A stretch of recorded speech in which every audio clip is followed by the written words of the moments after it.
What up, y'all? We're back again with another Pokemon Pocket video for you all, and for today's video we're going to dive into some of the spice. That's right, y'all have been chefing up into these tournaments and have been doing well. So before we dive into all of that, be sure to hit that like button, subscribe, click the notification bell so you do not miss out on a thing. So let's go ahead and just see what people are cooking up with and are finding great success with.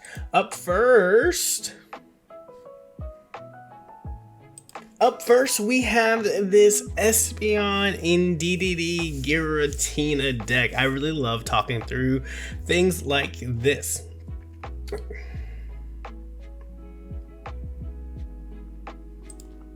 So here we have an Espeon EX in DDD EX and Giratina deck here, really just centering around these two mons, and Giratina, since you are running Psychic, can get powered up without potentially losing a turn in terms of being able to still attack here. So like, why not throw this in this full Psychic deck?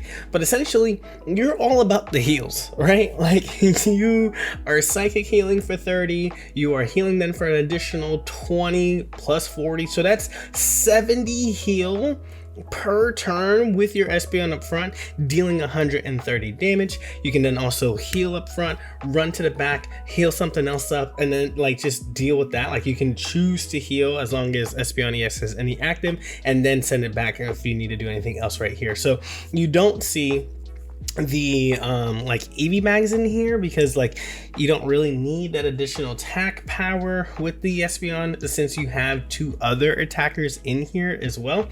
But this is clean. This is because I've faced against this, and it's really hard to break through their healing, especially when they can get this on board. That's why you kind of have the copycat in here to just kind of cinch in those additional cards that you need in order to really just kind of take it away. Once you or willing down your opponents, they can't really run away from you because you have the Cyrus locked and loaded. 130 damage is still very good, especially in a deck that can provide the psychic energy for you. So overall, strong and a very defensive deck at the same time.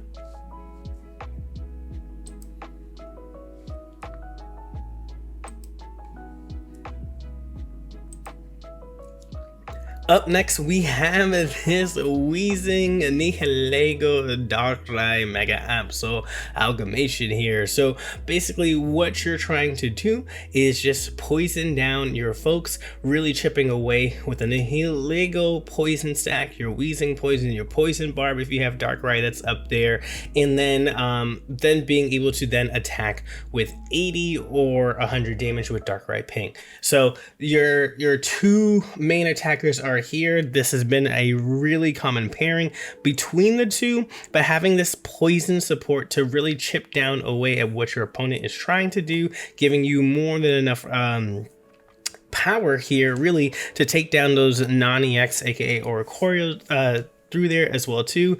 You get to fit in two copycats, which like at this point I feel like is a staple for a lot of these things, but this is like kind of like where we are at this point into the meta, which is like honestly really cool to think about. But I really do like this a lot here. So if you are looking to build up on poison and that's something that like feels fun for you to just like watch the health get chipped away, between Wheezing being able to attack for 30, then you have these two out pinging for another 30, that's 60, and then Darkrai, that's 80 per turn in terms of residual damage, which is like unbelievable. And then you can like always bring them back up front so that they can't run away from you. Up next, we have Hydreigon, just straight up gas here, right? Like you could run this with the dark energy and then treat DDD EX as only your healing, or you could treat this as a psychic only and then use your Hydreigon to boost up its own dark energy here. I would say that for me, because like they didn't list their energy, I would run dark energy only and really kind of just let your NDDD EX be your main healing, because you have 150, and while you do your Roar and Rorison, if you have both NDD EXs out here, then you get fully healed. You take 30, then you heal for 40, so you're back at full health, and you're attacking for 130, and then you get to just run it again. And 130 is a lot of damage. Rocky Helmet helps chip things down when they are trying to attack you, and then you get to do it again because you're running 2 Hydragons. So that's how I feel. Let me know down below in the comment section if you've piloted this before, or what are your thoughts on like which energy should be ran here. My guess would not be dual energy, but you all let me know what you think in the comments. Then we continue here. Like, it's kind of cool to see. I think this is probably one of the more playable promos that we've had in a long while. I think the last recent one that I'm thinking about is Duskmane Necrozma as like a, oh, we can like throw this into Dex kind of piece. But Mega Pidgeot EX here, showing out, being able to perform a bit into these tournaments here.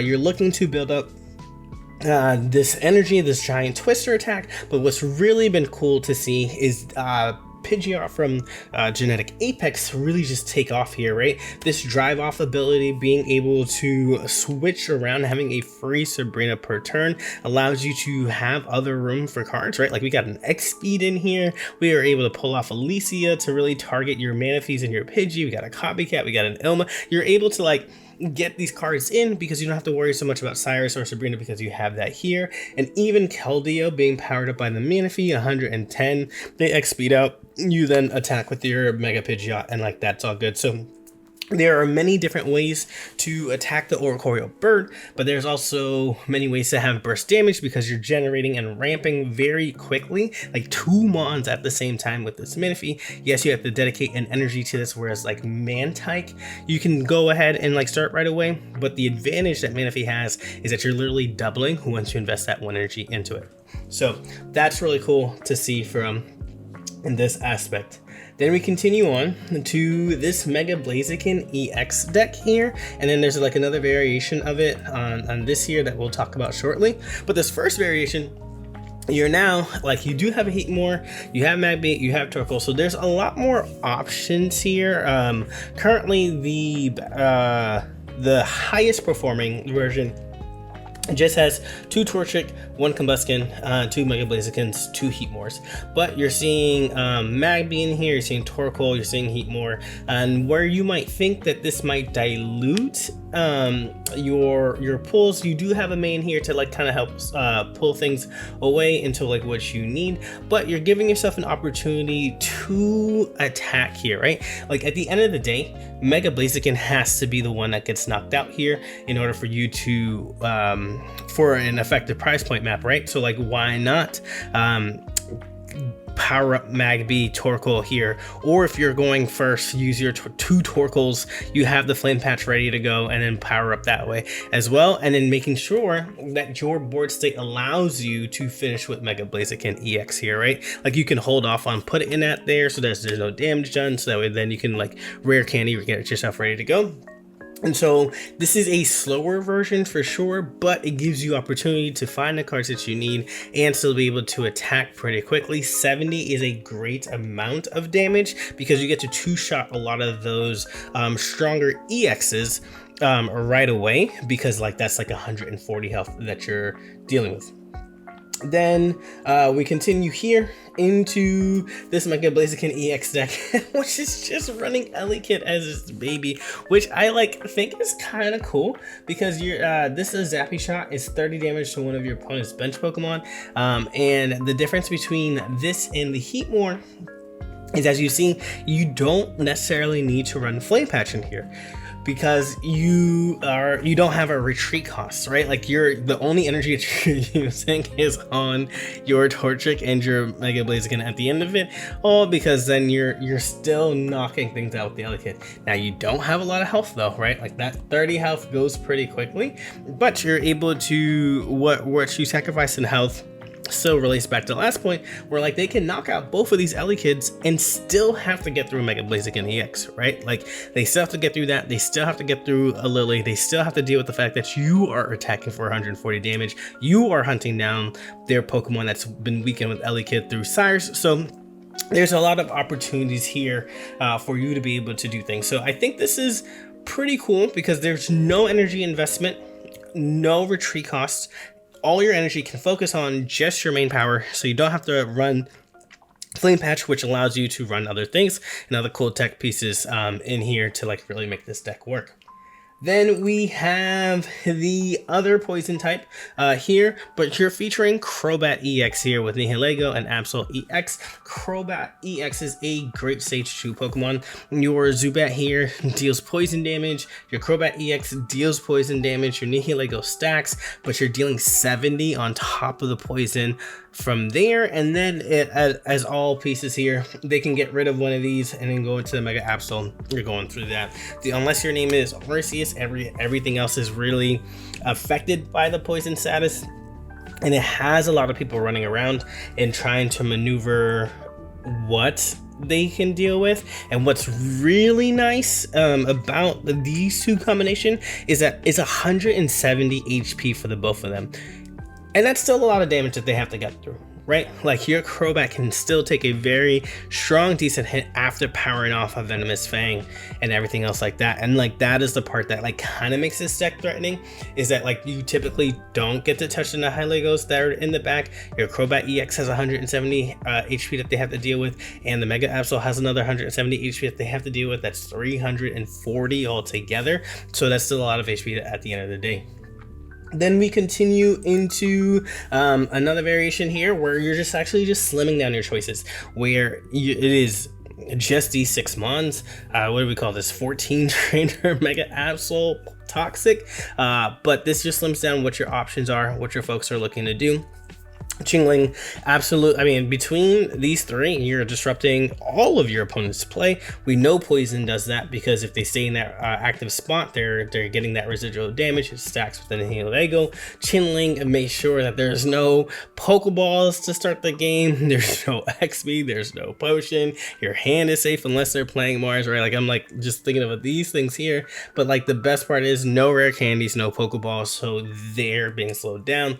You only need 2 energy to get Mega Absol EX going, and now you're removing any of their endgame pieces, like their Cyruses, like their Mars, like their Lilies, or whatever that they need in order for them to survive here. So because this is fast, right, 2 energy to attack, and this is where you're dedicating your energy, not the Nihilego. You can get the jump on a lot of decks because you're hitting for 80 very quickly.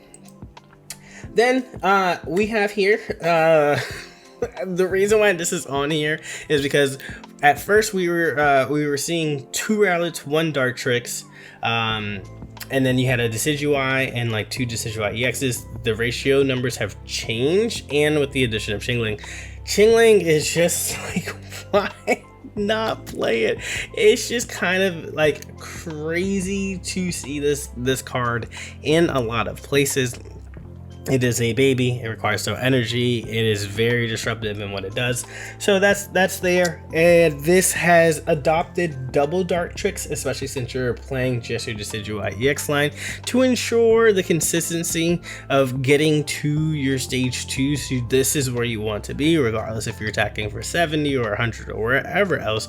But like just having your rare candies or just having one, it's like you want to maximize your ability to get to here and as quickly as you can, just so that way you can be the one that's on the offensive against your opponent here, right? Like your main damage is from your stage 2s rather than anything else. So getting to that point is super helpful.